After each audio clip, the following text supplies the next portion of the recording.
अस्सलामुअलैकुम, आप देख रहे हैं समा। मैं हूं फवाज ज़ैदी और मैं हूं किरण आफ्ताब। भारत किसी एडवेंचर की भूल न करना, मुंह तोड़ जवाब मिलेगा, बराबर मिलेगा। पाक फौज ने भारत पर यह वाजे कर दिया। कोर कमांडर्स कॉन्फ्रेंस में जनरल कमर जावेद बाजवा ने दो टोक कहा, दुश्मन की किसी भी मुहिम जुई पर मादरे वतन का दिफा हर सूरत यकीनी बनाया जाएगा। पाक फौज रियासती इदारों और कौम के ताउन से तमाम दाखिली और बैरूनी चैलेंजेस को नाकाम बनाने के लिए पूरी तरह से तैयार है। कॉन्फ्रेंस में मोदी सरकार की साजिशों पर तशवीश का इजहार किया गया। सी पैक को सबोताज करने की कोशिश नाकाम बनाने, आज़ाद कश्मीर, गिलगित बल्तिस्तान और बलूचिस्तान में दहशतगर्द तंजीमों को जड़ से उखाड़ने का फैसला भी हुआ। इस्लामाबाद से देखिए उस्मान खान की रिपोर्ट। नवाज शरीफ को इश्तिहारी करार देने का मामला 2 दिसंबर तक मौखर हो गया है। पहले इश्तिहारात की तामील कराने वाले अफसरान के बयानात कलमबंद होंगे। अल अजीजिया और एवनफील्ड रेफरेंस में अदम पेशी पर दफ्तर खारजा की रिपोर्ट भी इस्लामाबाद हाई कोर्ट में जमा करा दी गई है। बताया गया कि मियां साहिब जानबूझकर अदालत में पेश नहीं हो रहे। सुहेल रशीद की रिपोर्ट देखिए। अल अजीजिया और एवनफील्ड रेफरेंस में नवाज शरीफ को इश्तिहारी करार देने का मामला 2 दिसंबर तक मुअख्खर। इस्लामाबाद हाई कोर्ट ने पहले इश्तिहारात की तामील कराने वाले अफसरान के बयानात कलमबंद करने का फैसला कर लिया। दफ्तर खारजा ने नवाज शरीफ की बजरिया इश्तिहार तलबी की तामीली रिपोर्ट भी जमा करवा दी। दफ्तर खारजा रिपोर्ट के मुताबिक नवाज शरीफ के इश्तिहार जारी होने की खबर पाकिस्तान में और बैरून मुल्क प्रिंट और इलेक्ट्रॉनिक मीडिया पर चली। लंदन रिहाइश गाह पर रॉयल मेल के जरिए तलबी का इश्तिहार वसूल भी किया गया। नवाज शरीफ को मुकदमात की समाअत का तो इल्म है, लेकिन जानबूझकर अदालत में पेश नहीं हो रहे। जस्टिस आमिर फारूक ने नवाज शरीफ की हाजिरी के लिए की गई कोशिशें इत्मीनान बख्श करार दी। अदालत ने कहा 2 दिसंबर की समाअत में नवाज शरीफ को इश्तिहारी करार देने से पहले FIA लाहौर के अफसर एजाज अहमद, तारिक मसूद और दफ्तर खारजा के डायरेक्टर यूरोप मुबशर का बयान कलमबंद किया जाएगा। वज़ीर रेलवे शेख रशीद अहमद ने मियां नवाज शरीफ को वालदा के जनाजे में शिरकत के लिए पाकिस्तान आने का मशवरा दे दिया है। समा के नुमाइंदा खुसूसी अब्बास शब्बीर को इंटरव्यू में शेख रशीद अहमद का कहना था कि मौजूदा सियासी हालात में शहबाज शरीफ का किरदार दानिशमंदाना है। PDM को पता वो क्या चाहती है, लेकिन इसमें से कुछ नहीं मिलेगा। हमने भी 126 जलसे किए थे जी, हर वक्त हमें भी मीडिया का कट मिलता था। तो मीडिया खेलने इमरान खान कहीं नहीं जा रहा, PDM नहीं रुकेगी। खुदा ना खास्ता ये कोरोना बढ़ गया तो ना फिर हुकूमत होगी, ना फिर अपोजिशन की कोई से होगी। राम राम जपना, पराया माल अपना, ये सब सियासत कर रहे हैं। ये वक्त है कि अगर नवाज शरीफ बड़ा फैसला करे तो अपनी माँ के जनाजे पे आए, लेकिन वो नहीं आएगा। इतने पापड़ बेल के तो वो बाहर गया है। यहाँ से कह देंगे कि भाई डॉक्टर ने इजाजत नहीं दी। ये जेल काटने के बड़े बुज़दिल हैं। जरदारी जरा जेल काटने में तगड़ा है, क्राइम्स की उसकी हिस्ट्री जरा ज्यादा बड़ी है। शहबाज शरीफ का रोल एक दानिशमंदी का और मुज़ाकरात का रोल है। उसको पता है कि अगर सियासत बंद गली में दाखिल हो गई तो इसका नतीजा कुछ भी निकल जाएगा और फिर जेलों से चीखों की आवाजें आएंगी। मरियम और नवाज शरीफ बहुत आगे चले गए और शहबाज शरीफ की कोशिशें मान पड़ गई हैं। खास तौर पर हमजा और सलमान का केस बहुत सीरियस है और वो सजाओं से नहीं बच सकेंगे।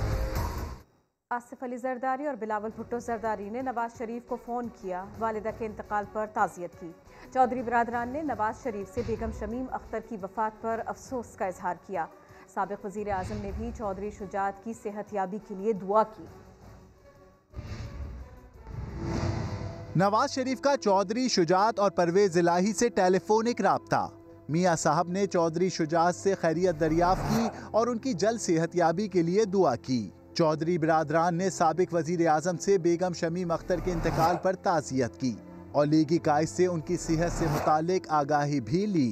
साबिक सदर आसिफ अली जरदारी ने नवाज शरीफ को टेलीफोन किया और उनकी वालदा की वफात पर दुख का इजहार किया। आसिफ जरदारी ने कहा, माँ का इंतकाल बड़ा सानिया होता है, आपके दुख में बराबर के शरीक हैं। चेयरमैन PP बिलावल भुट्टो ने भी नवाज शरीफ को लंदन फोन करके बेगम शमीम अख्तर के इंतकाल पर ताज़ियत की। खबरों में आगे देखिए, मैं ना मानू की रट बरकरार। पंजाब हुकूमत ने शहबाज शरीफ और हमजा शहबाज की 5 रोज़ के लिए परोल पर रिहाई की मंजूरी दे दी है। दोनों मुल्जिमान को आर्जी रिहाई बेगम शमीम अख्तर की मैयत पाकिस्तान पहुंचने पर ही मिलेगी। रिपोर्ट कर रहे हैं दानियाल उमर। बेगम शमीम अख्तर की वफात पर शहबाज शरीफ और हमजा शहबाज की रिहाई का मामला। पंजाब हुकूमत ने फैसला कर लिया। काबीना के मुताबिक पेरोल पर रिहाई का दौरानिया मैयत पाकिस्तान पहुंचने पर शुरू होगा। इससे पहले फयाज चौहान का कहना था कि मरहूमा की तदफीन के लिए शहबाज शरीफ और हमजा शहबाज को 5 दिन का रिलीफ काफी है। पंजाब हुकूमत, वज़ीर आला पंजाब सरदार उस्मान बुज़दार साहब 100% इस काम की घड़ी में नवाज शरीफ साहब, शहबाज शरीफ साहब, हमजा शहबाज साहब के साथ हम खड़े हैं। इस पर हम किसी किस्म की कोई सियासत न कर रहे हैं, न करेंगे। उधर नून लीगी रहनुमाओं ने आर्जी रिहाई में ताखीर पर हुकूमत को तनकीद का निशाना बनाया है। नवाज शरीफ साहब की वालदा और हमजा शहबाज साहब की दादी वो दुनिया फानी से जब कूच कर गई हैं, तो पेरोल पे रिहाई में दिक्कत क्या है ये हम समझने से कासिर हैं। नून लीग के जराये ने बताया है कि लंदन से मैयत की मुंतकिली के लिए दस्तावेजात मुकम्मल किए जा रहे हैं और अभी मजीद 2 या 3 दिन लग सकते हैं। दानियाल उमर, सामा, लाहौर। वफाकी वज़ीर इत्तलात शिबली फराज कहते हैं नवाज शरीफ, उनके बेटे या फिर इसहाक डार, इनको बेगम शमीम अख्तर की तदफीन में शिरकत से नहीं रोका गया। साबिक वज़ीर आज़म वतन वापस आ सकते हैं। शहबाज शरीफ को पेरोल पे रिहा करने की बात है। खबरें आ रही थी कि उनको 5 दिन के लिए पेरोल पे रिहा किया जा रहा है। हमने न नवाज शरीफ को रोका है, ना इसहाक डार को रोका है, ना हसन को रोका है, ना हुसैन को रोका है। वो आए, इस तदफीन में शिरकत करें, हमारी तरफ से कोई कदगन नहीं होगी। इन हालात में जलसे करना, जुलूस करना, ये मेरा ख्याल है कि एक अवाम के साथ बहुत ही ज़्यादा संजीदा एक जुर्म होगा जो कि हम अफोर्ड नहीं कर सकते हैं उसका मुर्तकिब होने में। जब हार जाएं तो धांधली हुई है और जीत जाएं तो इलेक्शन ठीक हुए हैं। बिल्कुल ट्रांसपेरेंट और फेयर इलेक्शन हुए हैं। किसी को अगर कोई एतराज़ है वो सबूत के साथ उधर जो इलेक्शन कमीशन है उनके पास जाएं। कोरोना केसेस बढ़ने के खदशात के बावजूद पीडीएम मुल्तान में पीपल्स पार्टी की मेज़बानी में जलसा करेगी। शहबाज गिल कहते हैं कोरोना केसेस की शरह सबसे ज़्यादा होने के बावजूद सियासी बच्चा अवाम को मुल्तान बुला रहा है। मुल्क में कोरोना वायरस की खतरनाक लहर, हुकूमत के इनकार के बावजूद अपोजिशन जलसे के लिए बज़िद। मुल्तान में 30 नवंबर को पीडीएम का पिंडाल सजेगा। जलसे की मेजबानी पीपल्स पार्टी करेगी। कई हजार हमने मास्क बनवा लिए, 50,000 हमने मास्क बनवा लिए, दूसरी जमातें भी बनवाएंगे और हम उनको कोशिश करेंगे कि सबको दें मास्क। बिलावल भुट्टो ने मुल्तान जलसे में अवाम से भरपूर शिरकत की दरख्वास्त कर दी। ट्वीट में लिखा, जलसे में आने वाले SOPs का ख्याल रखें, मास्क लाजमी पहन कर आएं। हुकूमत का रद्द अमल भी आ गया। मुआविन खुसूसी शहबाज गिल कहते हैं इस वक्त मुल्तान से सबसे ज्यादा कोरोना केसेस की शरह मज़बत आ रही है। ऐसे में सियासी बच्चा जो पहले लहर में लॉकडाउन का रोना रो रहा था, अब पूरे पंजाब से लोगों को मुल्तान बुला रहा है। हुकूमत मुखालिफ तहरीक का अगला मरहला क्या होगा? पीडीएम सरबराह ने अहम मुलाकात की आसिफ अली जरदारी से। मजीद बात होगी समा के नुमाइंदे संजय साधवानी से। संजय, क्या गुफ्तगू रही? जी बिल्कुल, मौलाना फजल रहमान और साबिक सदर आसिफ अली जरदारी ने मुलाकात की है। मुलाकात में मौजूदा सियासी सूरत हाल पर तबादला ख्याल किया गया है। नवाज शरीफ का जो बयान है उसके पर भी जो है वो गौर किया गया है। पाकिस्तान जो डेमोक्रेटिक मूवमेंट है उनके जलसों के हवाले गुफ्तगू की गई है। कोरोना की सूरत हाल पर भी बातचीत हुई है। मौलाना फजल रहमान की ने जो मुलाकात में साहब को उनकी बेटी की मंगनी की मुबारकबाद भी दी है। जी बहुत शुक्रिया, आपने अपडेट किया। वफाकी वज़ीर असद उमर कहते हैं कि तालीमी इदारों को बंद करने का फैसला आसान न था। सूरत हाल देख कर 11 जनवरी को स्कूल खुलने का इम्कान है। उन्होंने खबरदार किया कि कोरोना की दूसरी लहर पाकिस्तान के लिए भी ख़तरनाक साबित हो सकती है। दूसरी लहर ख़तरनाक हो सकती है पाकिस्तान के लिए। जो तालीमी इदारों से जुड़े हुए मामलात हैं उन तमाम सिफारिशात की NCC ने तौसीक कर दी। स्कूलों का फैसला भी कोई आसान फैसला नहीं था। 11 जनवरी तक स्कूल जो है फिर खुलने का इम्कान है। इंडोर रेस्टोरेंट हैं उनको बंद करने का फैसला किया गया है। ढाबे जिनको उर्फ़े आम में कहा जाता है, पाबंदी उसके ऊपर नहीं होगी। जो खुले हुए हैं, जो बड़े इज्तिमात हो रहे हैं, उसके ऊपर पाबंदी लगा दी गई है। इस्लामाबाद हाई कोर्ट इन फैसलों की तौसीक भी कर चुका है। 1750 से ज़्यादा हमारे मुल्क के अंदर लोग जो हैं वो ऑक्सीजन उनको दरकार है, वो मुख्तलिफ हस्पतालों के अंदर हैं। अगर हमने रवैये नहीं बदले और हिफाजती तदाबीर पर अमल नहीं किया, 2 हफ्ते के बाद हम उसी सूरत हाल के अंदर होंगे जहां जून में जो पहली पीक थी इस वबा की पाकिस्तान के अंदर, वो सूरत हाल थी। खुदा न खास्ता हम वहाँ जा रहे हैं। कोरोना की नई लहर शदीद है। नई एहतियाती तदाबीर पर अमल दरामद शुरू हुआ है। कराची की मार्केट शाम 6 बजे ही बंद कर दी गई। खिलाफ वर्जी पर 2 शॉपिंग मॉल्स की 450 दुकानें सील कर दी गई। दुकानदारों ने जल्द कारोबार बंद कराने के फैसले की मुखालिफत कर दी।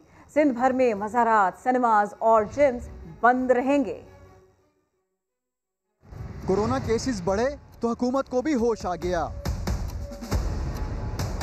महकमा दाखिला सिंध के नोटिफिकेशन पर कराची के बाजार शाम 6 बजते ही बंद करवा दिए गए।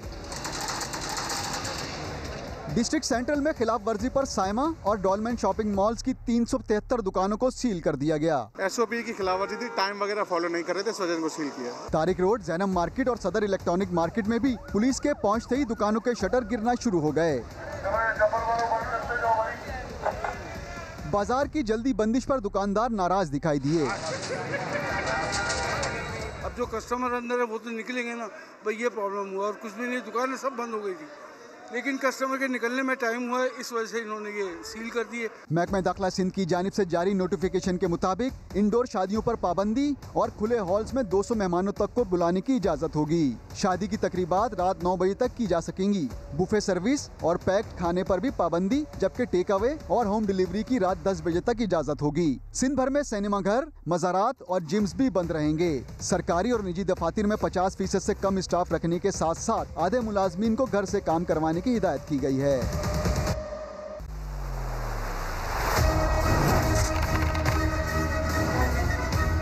पाकिस्तान में कोरोना की दूसरी लहर ने जोर पकड़ लिया है। नए मरीजों की तादाद में रोजाना इजाफा हो रहा है। 1 नवंबर को देखें तो 1123 केस रिपोर्ट हुए थे। 3 नवंबर को 1313 और 6 नवंबर को 1502 केसेस सामने आए।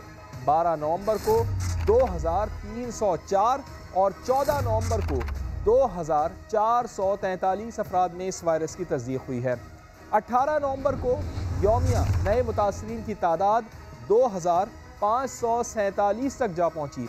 20 नवंबर को 2843, 21 नवंबर को 2665, 22 नवंबर को 2765 अफराद में कोरोना का टेस्ट मुस्बत आया, जबकि गुज़िश्ता रोज़ यानी 23 नवंबर को 2954 नए केसेस रिपोर्ट हुए हैं। नए मरीजों के साथ साथ यौमिया अमवात की तादाद में भी इजाफा देखने में आ रहा है। कश्मीर में 4 साल बच्ची से ज्यादती के मुल्ज़िमान की गिरफ्तारी में अहम किरदार अदा करने वाले ASI अब पुलिस एहलकारों की तरबियत करेंगे। इसी बारे में मजीद बात होगी chief crime reporter Ahmar Rahman Khan से। अहमर, इस खबर की तफसील बताइए। जी बिल्कुल, कश्मीर में 4 साल बच्ची के साथ जो ज्यादती केस था उसमें मुल्जिमान की गिरफ्तारी में ASI मोहम्मद बख्श ने अहम किरदार अदा किया था और उन्होंने अपनी बेटी रेशमा का भी इस्तेमाल किया था उन मुल्जिमान तक पहुंचने के लिए। तो एक मिसाल कायम की थी उन ASI ने, इसीलिए उनका तबादला जो है वो अब ट्रेनिंग ब्रांच जो है वो कर दिया गया है, ताकि जो उन्होंने एक्सपीरियंस हासिल किया है अपनी जिंदगी में इस केस को हल करने के लिए, वो आगे दीगर पुलिस एहलकारों तक ये एक्सपीरियंस शेयर कर सकें, ये तमाम तर तजर्बा उनको भी बयान कर सकें, ताकि सब उनकी तकलीफ कर सकें, उन्हीं की तरह संजीदगी के साथ में, दिल के साथ में काम करें। बहुत शुक्रिया अहमद। समा की कोशिशें रंग लाईं। कराची में कत्ल किए गए नौजवान के लवाहिकीन को इंसाफ मिल गया, लेकिन सिंध की एक और बेटी उम्मे रुबाब को इंसाफ की उम्मीद नहीं।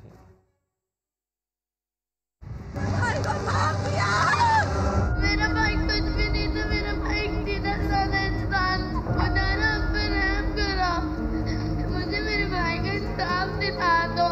कराची में 5 बहनों का इकलौता भाई 2 बरस कबल पुलिस की गोलियों का निशाना बना।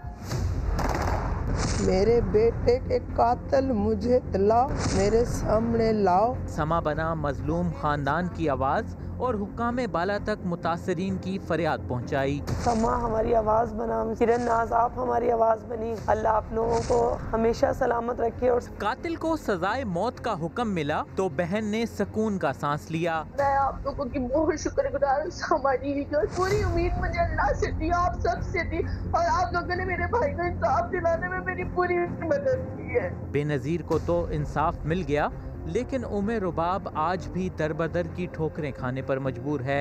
मैं गई थी मोहतरमा साहिबा की मज़ार पे, उन्होंने मेरे दरवाजे मतलब बंद कर दिए, मुझे जाने नहीं दिया। पीपल्स पार्टी की पूरी क़यादत कातिलों की सरपरस्ती कर। उमे रुबाब के वालिद, दादा और चचा को 2018 में कत्ल किया गया था। मुल्जिमान ताहाल गिरफ्तार नहीं हो सके। ज़्यादती के मुजरिमों को जिनसी सलाहियत से महरूम किया जाए। वज़ीर आज़म की ज़ेर सदारत इजलास में वफाकी काबीना ने कानून में तरमीम और एंटी रेप ऑर्डिनेंस की मंजूरी दी। वज़ीर आज़म ने कहा, रेप की रोकथाम के लिए कानून जल्द कानून बनाया जाए। ख़वातीन पुलिसिंग, फास्ट ट्रैक मुकदमात और गवाहों का तहफ़्फ़ुज़ इसका बुनियादी हिस्सा होगा। वफाकी वज़रा ने मुजरिमों को सरेआम फांसी दी जाए ये तजवीज़ दी थी। वज़ीर आज़म ने इससे इत्तेफाक नहीं किया। और अभी आपको बताएं कि वफाकी वज़ीर बराए मजहबी अमूर ने ज़्यादती के मुजरिमान को सरेआम सज़ा देने की तजवीज़ दे दी है, जबकि वज़ीर क़ानून फ़रोग़ नसीम ने नूरुल हक़ क़ादरी की तजवीज़ पर एतराज़ कर दिया। वफाकी काबीना के इजलास की अंदरूनी कहानी सामने आ गई है। मज़ीद बताएंगे समग्र नुमाइंदे ख़ुसूसी नईम अशरफ भट्ट। असल जो बात थी अब वो छुपाई गई, वो समा अंदरूनी कहानी बता रहा है कि उसकी मुखालफत किसने और क्यों की। और उस पर एतराज़ और मुखालफत की थी वज़ीर कानून फ़रोग़ नसीम ने, और उन्होंने कहा नूरुल हक़ क़ादरी साहब को कि ये हम सरेआम सज़ाएँ जो हैं वो हम नहीं इसमें तजवीज़ कर सकते, इस कानून में नहीं ला सकते, क्योंकि उनके मुताबिक फ़रोग़ नसीम के मुताबिक के सुप्रीम कोर्ट और शरीयत कोर्ट के कुछ फैसले हैं जिससे लगता है उसका मतलब यही है कि ये सरेआम सज़ाएँ गैर शरई हो सकती हैं, इसलिए ये नहीं होना चाहिए। लेकिन ये भी कहा कि आइंदा के लिए इसको ऐसे रख लिया जाए कि अगर कोई अदालत में रुजू करता है इस हवाले से, तो जो सुप्रीम कोर्ट या अदालत जो फ़ैसला देगी तो फिर हम इसमें तरमीम भी कर लेंगे। लेकिन फ़िलहाल वज़ीर कानून फ़रोग़ नसीम जो हैं उन्होंने बिल्कुल इसको रद्द कर दिया है सरेआम सज़ा को, जो कि नूरुल हक़ क़ादरी वज़ीर मजहबी अमूर हैं उनकी जानिब से ये तजवीज़ आई थी। जी नईम अशरफ भट्ट अपडेट कर रहे थे। Deputy chairman senate Saleem Mandviwalla ने नैब इल्ज़ामात से मुताल्लिक़ खबरों को बेबुनियाद करार दिया। झूठे इल्ज़ामात पर सेनेट में तहरीक इस्तेहक़ाक़ लाएंगे, ऐसा ऐलान किया। डिप्टी चेयरमैन सेनेट ऑफिस की जानिब से जारी बयान में कहा गया कि सलीम मांडवीवाला के खिलाफ नैब से मुताल्लिक़ चलाई जाने वाली खबरें मन घड़त हैं और इनमें बेनामी ट्रांजैक्शंस का जिक्र किया गया है। सलीम मांडवीवाला ने कहा, झूठे इल्ज़ामात को तमाम कानूनी फोरम्स पर चैलेंज किया जाएगा। सानहा 12 मई के 13 साल बाद खालिद मकबूल सिद्दीकी ने गलती का एतराफ़ कर लिया। इरफानुल हक की रिपोर्ट। तवील अरसे बाद कोई एनक्यूएम रहनुमा वुकला से खिताब के लिए सिटी कोर्ट आया तो खालिद मकबूल सिद्दीकी वुकला का गुस्सा भांप गए। खिताब के दौरान सानहा 12 मई से मुतालिक गलती का एतराफ़ भी किया और सवाल भी। एतराफ़ जुर्म भी हो सकता है और मेरा डिफेंस एनक्यूएम के 99% लीडरशिप और कारकुनान 12 मई में अपने उस रोल के खिलाफ थे। खालिद मकबूल सिद्दीकी ने कहा कि चंदे और भत्ते में फर्क है, इस मामले में भी गलती का एतराफ़ कर गए। सिर्फ रवैये का तो फर्क है, और क्या फर्क है कि आप चंदा मांग किस तरह रहे हैं। तो हो सकता है इस हवाले से हमारे बहुत सारे कारकुनों से गलती हुई। पॉलिसी होती तो ऐवानों में दर्ज हो रही होती। खालिद मकबूल सिद्दीकी का कहना था कि आज तक एमक्यूएम के किसी लीडर ने कर्जा लेकर माफ नहीं कराया। ऑपरेशन के बाद एमक्यूएम मजीद मजबूत हुई, मगर तबकाती जद्दोजहद का आगाज हमारा सबसे बड़ा जुर्म ठहरा। कैमरामैन इम्तियाज अली के साथ इरफानुल हक, समा, कराची। वसीम अकरम की अहलिया शनीरा अकरम ने कराची में जा बजा कचरे के ढेर पर एक बार फिर तहफ़्फ़ुज़ात का इजहार किया। कहा, हुकूमत को कराची के शहरियों के साथ मिलकर इस मसले का हल निकालना होगा। Our city and Karachi, we've been through a lot. It's been, we've been through a big journey, and now we're all taking the one The one theme everyone's got, the one thing in common in Karachi is that we don't want to live in trash anymore. We need to do the right thing and put our trash away, actually do the right thing with our rubbish and not throw it on the ground. But also the government needs to give us a place to put that rubbish in. मुल्क के बाला इलाकों में मुसलसल बर्फबारी से सर्दी बढ़ चुकी है। मानसेरा के सयाहती मकामात में निज़ाम ज़िंदगी मफलूज हो गया है। गिलगित बल्तिस्तान और आज़ाद कश्मीर के बुलंद और बाला पहाड़ बर्फ से ढक गए। बालाई इलाकों में मुसलसल बर्फबारी से राब्ता सड़कें बंद। कई इलाकों में बिजली और फोन का निज़ाम मुअत्तल हो गया। मानसेरा और हजारा डिवीजन के मैदानी इलाकों में भी वक्फे से बारिश और बर्फबारी से सर्दी की शिद्दत में इजाफा हो गया है। शुगरान, नारान और कागान में हर जानिब सफेदी छा गई। वादी नीलम में लोग गाड़ियों को रस्सों की मदद से खींचकर निकालते नजर आए। धीर, लवारी टाप, लवारी टनल और कुमराट में बर्फबारी के साथ बारिश भी हो रही है। महकमा मौसमियात का कहना है बर्फबारी का सिलसिला जारी रहा तो दर्जा हरारत -1 तक जा सकता है। हेडलाइंस होंगी ब्रेक के बाद। आप देखते रहिए समा।